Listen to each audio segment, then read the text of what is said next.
with great respect and great humility, that when someone is coming at me with, this is too soft and a big waste of time, and you just don't understand our business and it'll never work, those kinds of things, I try to start by reframing what I'm hearing and saying, help me make sure I'm understanding you. What you're feeling is that you've got more to do than you can possibly do. You're working long hours, your budget has been cut, and now they're bringing in this woman and you're going to spend all day 6 times over a year, and it makes you angry.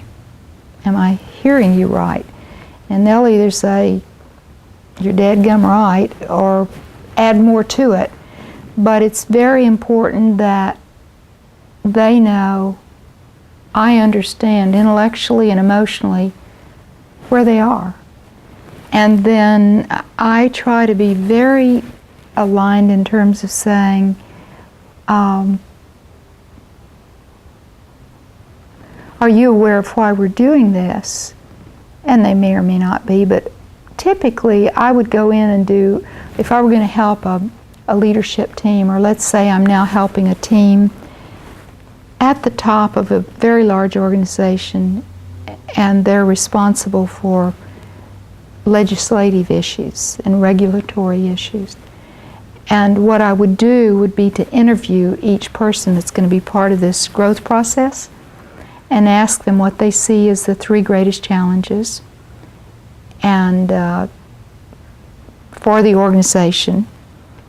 What are the barriers?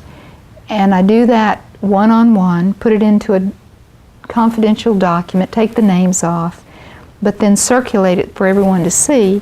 And in this instance, and often people are shocked that this is in print.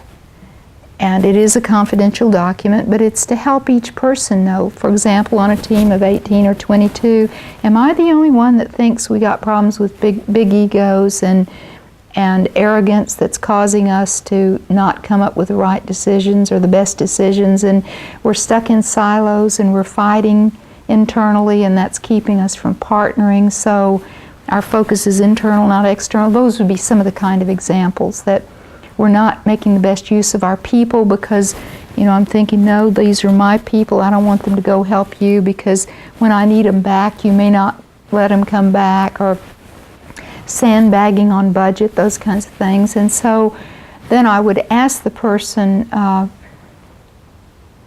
accurately did I capture what you see as the real issues?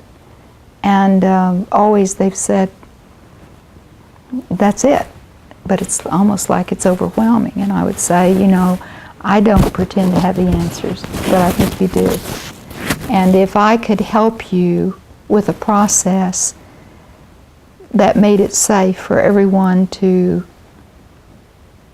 represent their position so that we could get aligned and park our egos, or at least safely be able to say, are there egos blocking the best possible solutions? And if so, could we take a break and take a deep breath and come back and think in terms of all stakeholders? If I could give you tools so that you could work in that way, would that be worth your time? And I don't mean to imply that there's one conversation or one right way, but another thing I use with great sincerity and humility, and you can't con people, they're going to know, but to say, you're a critical player. You might be the CFO. And you and I are wired very differently, because my brain is about the future and people, yours is about numbers and business strategy. Both are important, but I'm aware that you're being asked without a choice to be part of this, and we do need your thinking. Would you be my coach? And if there's anything that's happening at any time that you think is a waste of time, would you raise your hand and let me know, and or tell me at break, and help me and our team make sure we're not wasting your time or anyone's time, because your time is valuable. And I find that as I open the door, honestly, to a two-way relationship, everything changes.